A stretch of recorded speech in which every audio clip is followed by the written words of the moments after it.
먼저 오늘 본문 말씀부터 소개하겠습니다. 구약성경 시편 제40편입니다. 구약성경 831면 시편 40편 1절 이하 8절까지 제가 읽겠습니다. 내가 여호와를 기다리고 기다렸더니 귀를 기울이사 나의 부르짖음을 들으셨도다. 나를 기가 막힐 웅덩이와 수렁에서 끌어올리시고 내 발을 반석 위에 두사 내 걸음을 견고하게 하셨도다. 새 노래 곧 우리 하나님께 올릴 찬송을 내 입에 두셨으니 많은 사람이 보고 두려워하여 여호와를 의지하리로다. 여호와를 의지하고 교만한 자와 거짓에 치우치는 자를 돌아보지 아니하는 자는 복이 있도다.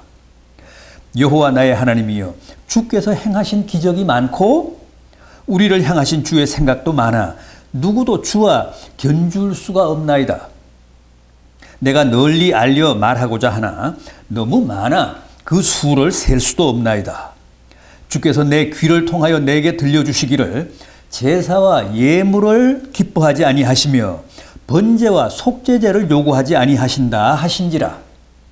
그때 내가 말하기를 내가 왔나이다.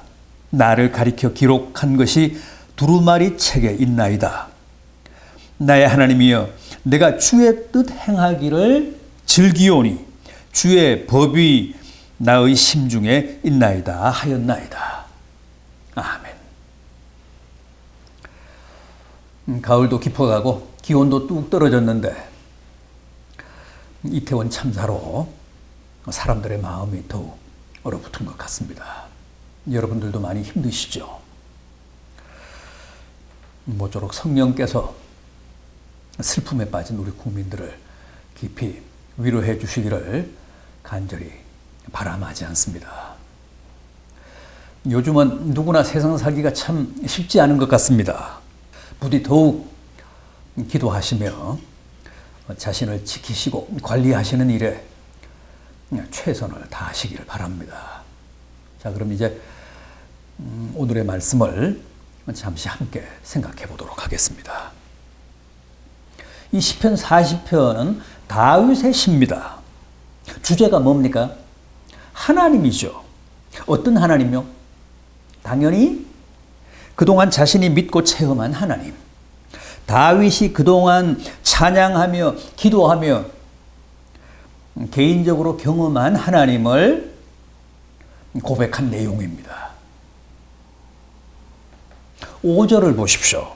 다윗이 나의 하나님이여 그럽니다. 8절에서도 나의 하나님이여 하며 하나님을 자신의 하나님으로, 다윗이 직접 체험한 하나님으로 고백하고 진술하고 있습니다. 사실은 이게 중요하지 않습니까? 내가 지금 하나님을 믿고 기도는 하고 있지만 그 하나님이 과연 어떤 하나님, 누구의 하나님이냐 하는 문제는 또 별개일 수 있습니다. 과거 이스라엘 백성들이 부르던 하나님인지, 바울의 하나님이고 목회자의 하나님인지, 아니면 오늘 나의 하나님인지 하는 문제는 실로 대단히 중요합니다. 여러분, 우리는 하나님을 믿되 막연한 하나님이 아닌 나의 하나님으로 믿고 고백할 수 있어야 그 사람이 진정한 신자입니다. 남이 하나님이 있다고 하니까, 남들이 하나님께 기도하면 들어준다고 하니까 나도 덩달아 믿는 하나님은 아직도 남의 하나님이지 나의 하나님은 아닙니다. 파스칼은 평생 자신의 옷깃 안쪽에 아브라함의 하나님, 이삭의 하나님, 야곱의 하나님이라고 쓴 천조각을 바늘로 꿰매고 다녔습니다. 꿰매고 살았습니다. 그게 그의 신앙 고백이었는데 무슨 뜻일까요? 하나님은 아브라함의 하나님, 이삭의 하나님, 야곱의 하나님이지 나의 하나님은 아니라는 뜻입니까? 아닙니다. 그 반대입니다. 하나님은 아브라함의 하나님, 이삭의 하나님, 야곱의 하나님, 그리고 파스칼의 하나님이라는 겁니다. 그렇다면 오늘 우리는 어떻게 고백해야 할까요? 아브라함의 하나님, 이삭의 하나님, 야곱의 하나님, 다윗의 하나님, 파스칼의 하나님, 그리고 나의 하나님. 그렇게 고백해야 정답입니다. 그럼 이제 오늘 본문에서 다윗이 나의 하나님이여 하며 고백하고 증언한 하나님은 대체 어떤 하나님이신지 한번 확인해 보도록 하겠습니다. 그게 중요한 이유는 다윗이 진술하는 하나님이 곧 오늘 우리가 믿는 하나님이시기 때문입니다. 먼저 뭐라고 했습니까? 기다리고 기다려야 응답하시는 여호와시라고 했습니다. 본문 1절을 보십시오. 내가 여호와를 기다리고 기다렸더니 귀를 기울이사 나의 부르짖음을 들으셨도다. 우리는 보통 기도하면 간구나 회개, 고백 같은 것만 기도로 생각하기가 쉬운데 사실은 하나님의 처분을 기다리는 것도 대단히 중요한 기도 행위고 또 기도 응답을 위한 필수 과정입니다. 그런데 우리는 그게 잘 안 되죠. 오래 기다리기에는 현실이 너무 절박한 탓도 있고 또 우리가 정서적으로 너무 조급한 부분도 있습니다. 그래서 우리는 며칠 기도하다가 응답이 없으면 그 기도 자체를 곧잘 접습니다. 실은 이게 이 지구력의 한계와 인내심의 부재가 우리의 기도 생활에 얼마나 큰 장애 요인인지 모릅니다. 그런데 여기서 다윗이 고백하는 하나님을 보십시오. 분명 기다리고 기다렸더니 비로소 귀를 기울이사 나의 부르짖음을 들으시고 응답하셨다고 하지 않습니까? 기다리고 기다렸다는 것은 오래 인내했다는 뜻입니다. 그렇다면 하나님은 왜 나 여기 있다거나 너가 원하는 거 당장 들어주겠다고 하시지 않고 우리가 기다리고 기다려야 비로소 응답하시는 걸까요? 야고보서 1장 12절입니다. 오래 참고 기다리는 자는 복이 있도다. 그것에 옳다 인정하심을 받은 후에 약속하신 것을 얻을 것임이니라. 여러분, 하나님은 우리가 기도한다고 무엇이든 무조건 응답하시는 게 아니십니다. 일단은 우리를 시험해 보십니다. 우리의 그 기도가 얼마나 절실하고 진지한지, 얼마나 간절하고 진솔한지 먼저 그 진정성을 검증해 보신 후에 응답하십니다. 하나님은 우리가 바람 잡고 조급하게 굴며 발 구른다고 거기에 휘둘려서 본의 아니게 응답하시는 법은 없습니다. 본문 2절을 보십시오.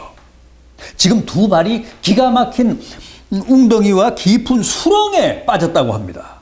그러니 오죽 다급하고 절박하겠습니까? 그럼에도 하나님은 일단 기다리라고 하십니다. 나는 지금 불안하고 초조하고 너무 마음이 급해서 죽겠는데 수렁에 빠진 두 발이 점점 더 깊이 가라앉고 있는데 주님은 여전히 기다리고 기다리라고 하십니다. 얼마나 죽을 맛입니까? 주님은 친구 나사로가 위독하다는 소식을 들으시고도 뚜렷한 이유도 없이 계속 늑장을 부리시다가 나사로가 죽은 지 나흘이나 지나서야 베다니에 나타나셨습니다. 나사로의 두 여동생인 마르다와 마리아는 그런 주님이 너무도 야속하고 원망스러웠습니다마는 그러나 이제는 더 이상 어쩔 수가 없는 노릇이라고 생각을 했습니다. 이미 장례한 시체가 부패해서 냄새가 나는데 주님인들 어떻게 하시겠습니까? 그런데 보십시오. 주님은 사람들이 다 늦었다고 생각하고 포기하고 체념한 바로 그 지점에서 죽은 나사로를 다시 살리심으로 하나님의 영광을 극대화하셨습니다. 늘 말씀드리지만 하나님의 시간과 우리의 시간은 엄연히 다릅니다. 우리는 늦었다고 생각하지만 그건 어디까지나 우리의 판단입니다. 항상 하나님이 응답하시는 시간, 주님이 나타나시는 순간이 바로 가장 이상적인 때요, 가장 의미 있는 시간입니다. 그럼에도 우리는 항상 내 시간표에만 연연하고 내 시간표만 고집하죠. 내 시간표대로 주님이 따라와 주시기를 강요하며 떼쓰고 윽박지릅니다. 그러다 그게 안 되면 지레 포기하고 체념하죠. 나아만 장군이 자신의 나병을 고치기 위해 엘리사가 시키는 대로 요단강에 가서 몇 번 목욕했습니까? 7번이죠. 자존심이 있는 대로 다 상했지만 그는 이를 악물고 7번 목욕을 다 했습니다. 그러자 비로소 짓물렀던 살이 어린아이의 피부같이 곱고 깨끗해지더라고 했습니다. 만약 그때 나아만 장군이 꾹꾹 참다가 결국 5번이나 6번까지만 하고 더는 못하겠다며 던져버렸다면 어떻게 됐을까요? 자신의 나병을 고칠 수 있었을까요? 여리고성은 또 어떻게 해서 무너졌습니까? 엿새 동안은 하루 한 바퀴씩 성을 돌고 마지막 1회째는 7바퀴를 돌았는데 1회째 6바퀴를 돌 때까지도 성은 멀쩡했고 어떤 조짐도 보이지 않았습니다. 그랬던 성체가 7바퀴를 다 돌자 비로소 무너졌습니다. 엘리야는 또 갈멜산 꼭대기에 올라가 몇 번 기도했습니까? 7번 했죠. 6번 기도할 때까지는 아직 비가 안 왔습니다. 7번을 다 하자 비로소 저 바다 쪽에서 손바닥만한 비구름 하나가 떠오르더니 순식간에 3년 6개월 동안 비 한 방울 오지 않던 땅에 장대비를 퍼부었습니다. 여기 계속 7번, 7이라는 수가 나오죠. 이게 뭘 뜻할까요? 7은 완전수, 만수지요. 다시 말해서 하나님이 예정하신 시간이 다 차야 비로소 응답이 주어진다는 겁니다. 여러분, 기다리십시오. 아니, 하나님의 시간까지 기다리고 또 기다리십시오. 내 시간표대로 하나님이 응답해 주시기를 바라시지 말고 아무리 내 2발이 다 깊은 수렁에 빠졌다고 해도 하나님의 시간을 기다리고 기다리셔야 하나님의 시간이 차야 비로소 나를 그 수렁에서 끌어올리사 어떻게 하신다고요? 내 발을 반석 위에 두사 내 걸음을 견고하게 하신다고 합니다. 다음으로 다윗이 고백한 하나님은 어떤 분이십니까? 우리를 향하신 기적도 많고 생각도 많으신 분이시라고 합니다. 본문 5절을 보십시오. 여호와 나의 하나님이여 주께서 행하신 기적이 많고 우리를 향하신 주의 생각도 많아 누구도 주와 견줄 수 없나이다. 내가 널리 알려 말하고자 하나 너무 많아 그 수를 셀 수도 없나이다. 그렇습니다. 하나님께는 기적이 많으십니다. 그럼에도 결코 기적에 해푸시거나 기적을 함부로 남발하시지는 않습니다. 왜 그럴까요? 많은 기적 못지않게 생각도 많으시기 때문에 그렇습니다.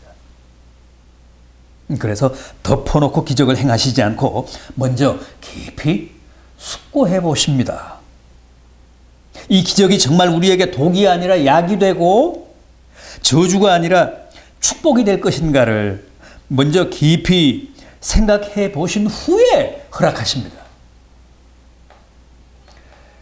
기적이라는 게 항상 우리에게 유익이 되고 덕이 되는 것만은 아니기 때문에 그렇습니다.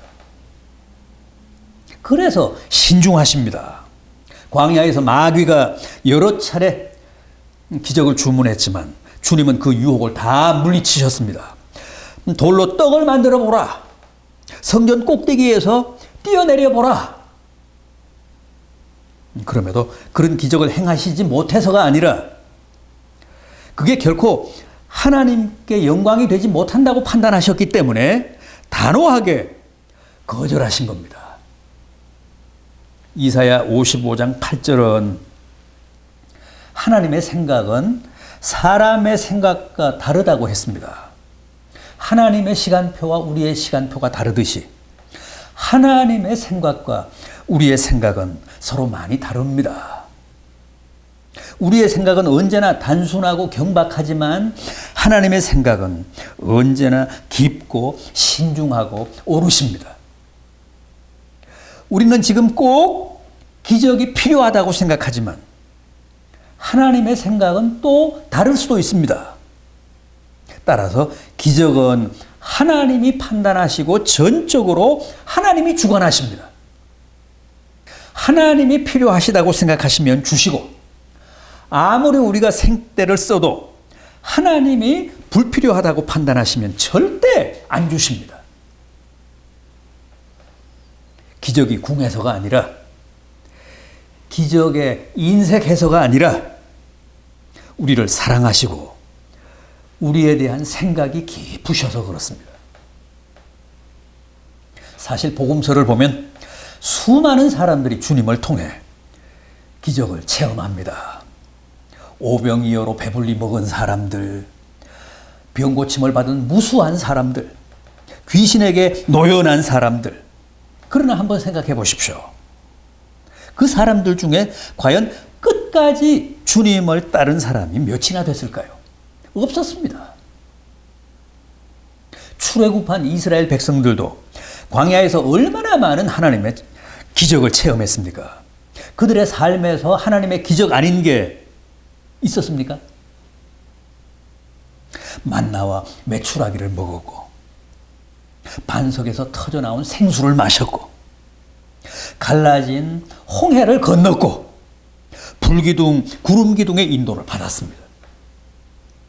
그래서 그들이 다 성공했습니까? 다 하나님 말씀에 잘 순종하고 끝까지 하나님의 뜻을 잘 받들었습니까? 아닙니다. 다 실패했습니다. 날마다 기적을 먹고 마셨지만 다 망했습니다. 60만 출애굽 1세대 중에서 가나안에 들어간 사람은 여호수아와 갈렙, 달랑 두 사람뿐이었습니다. 오늘 우리도 마찬가지입니다. 하나님의 기적 같은 은혜로 여기까지 왔고 앞으로도 더 많은 기적을 기대하며 기도하고 있지 않습니까? 그런데 중요한 것은 하나님이 기적을 베푸실 때 우리가 과연 그것을 제대로 감당하고 관리할 수 있느냐 하는 겁니다. 하나님의 그 기적을 욕되게 하지 않고 주님께 영광을 돌릴 만한 믿음이 있느냐 하는 겁니다. 그게 중요합니다. 만약 우리에게 그런 채비가 돼 있다면 하나님은 분명 우리가 바라고 원하는 기적을 베푸십니다. 그러나 그렇지 못하다면 우리가 아무리 원하고 바란다고 해도 결코 주시지 않습니다. 그게 우리를 위하는 길이기 때문입니다. 하나님은 기적으로 인해 우리가 복되기를 바라시지 결코 망하기를 원하시지 않습니다. 로또에 당첨되는 사람들을 한번 보십시오. 그게 대부분 축복보다는 재앙이나 저주가 되잖아요. 그 행운을 제대로 관리하지 못해서 감당하지 못해서 그렇습니다. 부디 올해도 주님의 많은 기적이 여러분들께 불행이 아니라 아름답고도 풍성한 은혜가 되기를 진심으로 빕니다. 이제 마지막으로 다윗이 고백한 하나님은 제사나 예물보다 나를 원하시는 분이라고 합니다. 본문 6절 이하 7절 상반절까지 보십시오. 주께서 내 귀를 통하여 내게 들려주시기를 제사와 예물을 기뻐하지 아니하시며 번제와 속죄제를 요구하지 아니하신다 하시는지라. 그때 내가 말하기를 내가 왔나이다. 여러분, 하나님이 우리에게 궁극적으로 원하시는 것, 최종적으로 바라시는 것은 결코 제사가 아닙니다. 제물이 아닙니다. 바로 나라는 겁니다. 원래 하나님께 드리는 제사나 제물은 곧 나를 바치는 의식입니다. 그러나 실제 그렇게 할 수는 없기 때문에 내 대신 흠없고 티 없는 짐승을 잡아 바치는 거 아닙니까? 따라서 하나님은 우리가 나 대신 짐승을 잡아 번제로 드리고 속죄제를 드리면 우리가 바치는 그 양이나 염소나 송아지를 제물로 받으시는 게 아니라 그 대속물이 곧 나라고 생각하시며 흠양하시고 연락하십니다. 그래서 그 제사가 산 제사가 되는 겁니다. 비록 나는 내 대신 짐승의 피와 고기를 바치지만 하나님은 그걸 살아있는 나를 바치는 것으로 간주하고 접수하시기 때문에 그게 곧 산 제사가 된다는 겁니다. 그렇지 않으면 그 제사는 그야말로 죽은 짐승의 피와 고기를 바치는 죽은 제사일 뿐입니다. 여러분, 오늘도 우리가 예배를 드리고 헌금을 드리고 주의를 지키지 않습니까? 이게 다 나를 드리는 것이지 그냥 돈을 드리고 시간을 드리고 종교의식을 바치는 행위가 아닙니다. 헌금이란 돈이라는 그릇, 용기에 나를 담아 드리는 예물입니다. 주일 성수란 한 주간의 첫 시간이라는 용기, 그릇에 나를 담아서 드리는 제사 행위입니다. 예배란 종교의식이라는 그릇에 나를 담아서 하나님께 바치는 헌상입니다. 그러니까 하나님의 관심과 하나님의 최종적인 바람은 바로 나라는 거지, 결코 돈이나 시간이나 의식이나 양이나 염소나 송아지나 종교의식이 아니라는 거예요. 그럼에도 우리는 늘 뭐라고 합니까? 좋습니다. 돈도 드리고 까짓거 주일 하루도 드릴 용의가 있고 예배도 드리겠습니다. 그러니 그 이상은 절대 요구하지 마십시오. 저를 바치라거나 저를 원한다는 말씀 따위는 하지 마십시오. 미안하지만 저는 안 됩니다.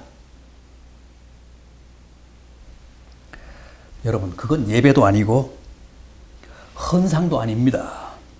그게 아무리 초라하고 소박한 예배나 헌금이나 주일 성수라고 해도 나를 바칠 때만 산 제사고, 아무리 대단하고 거창한 의식이나 찬양이나 헌금이라고 해도 나를 바치지 않는 예배는 절대 죽은 예배입니다. 죽은 제사입니다. 바울은 네 몸으로 하나님께 산 제사를 드리라고 했고, 네 몸을 하나님이 기뻐하시는 의의 병기로 드리라고 했습니다. 너의 존재로, 너의 전부로, 온 몸으로 산 제사를 드리라는 말씀입니다. 여러분, 하나님은 자나깨나 나를 원하십니다. 따라서 나를 제물로 헌상하는 의식이 바로 예배입니다. 부디 여기 다윗처럼 또 바울처럼 내가 왔나이다 나를 받으소서 하며 결단함으로 늘 자신을 하나님께 헌상하는, 늘 하나님께 자기 자신을 산 제물로 바치며 예배하는 복된 성도들 되시기를 진심으로 기원합니다. 기도하시겠습니다. 주님, 그렇습니다. 아브라함의 하나님, 이삭의 하나님, 야곱의 하나님, 다윗의 하나님이야말로 오늘 저희들의 하나님이십니다. 일찍이 다윗이 고백한 하나님이 바로 오늘 저희의 하나님이심을 진술하오니 이 시간 허락하신 말씀을 통해 저희들 하나님에 관한 더 깊은 믿음과 뜨거운 사랑을 갖게 해 주시옵소서. 그래서 저희로 하여금 기다리고 기다릴 줄 아는 기도의 사람들이 되게 하사 먼저 저희의 인내심을 시험하신 후에 응답하시는 하나님의 그 놀라우신 은혜를 체험하게 하시고 또 기적도 많으시고 생각도 많으신 하나님이심을 잊지 않게 하사 늘 하나님의 판단과 처분에 저희의 모든 걸 맡기고 다만 기도하고 감사하는 저희 성도들 되게 해 주시옵소서. 또한 하나님은 제사보다 제물보다 나를 원하신다는 사실을 깊이 깨닫게 하사 돈을 드리고 시간을 드리고 의식을 드리는 것으로 족하게 여기는 어리석음에서 벗어나 언제나 저희 자신을 드려 죽은 제사가 아닌 산 제사로 하나님을 영화롭게 하는 성도들 되게 해 주시옵소서. 오늘도 예물을 드렸습니다. 저희의 믿음과 사랑과 존재 전부를 담아 바친 11조와 감사헌금, 주일헌금, 비전 월정헌금, 차량헌금 등을 흠양하사 참여한 모든 손길들이 다 복되게 하시옵소서. 늘 그 삶의 기쁨과 보람이 넘치게 하시고 가족들 모두 그 신변이 안전하고 건강하게 하시옵소서. 환자들을 안수하사 하루속히 쾌차하게 하시고 고향에 부모님을 지키사 출입을 붙드시며 지병과 노환을 관리하셔서 그 여생이 주 안에서 복되고 품이 있게 하시옵소서. 자녀들을 부탁드립니다. 올해도 학업과 진로를 주님이 친히 챙기사 다 복되고 그 열매가 풍성하게 하시옵소서. 수능이 불과 10여일 남았사오니 모두 실수하는 일 없이 최선을 다해 임하도록 격려해 주시옵소서. 예비일을 기억하사 더욱 지혜를 주시고 집중력을 잃지 않도록 붙들어 주시옵소서.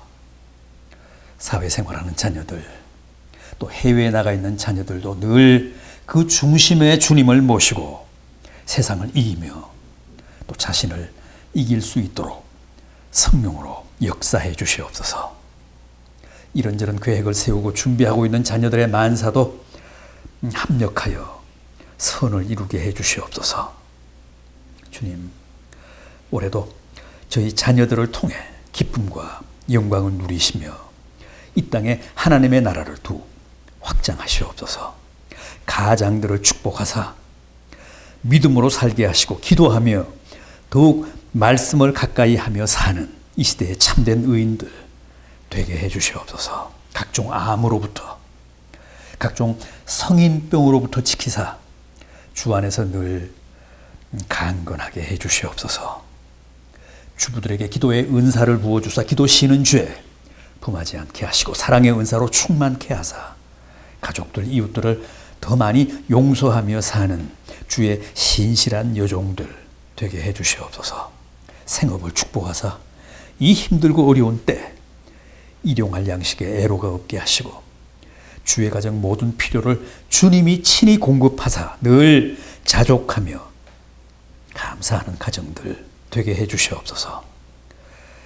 가정적인 아픔도 어루만져 주시고 연초부터 기도해온 2022년의 간절한 바람들, 소망들 하나도 헛되지 않게 하사 다 응답하시고 다 이루어 주시옵소서.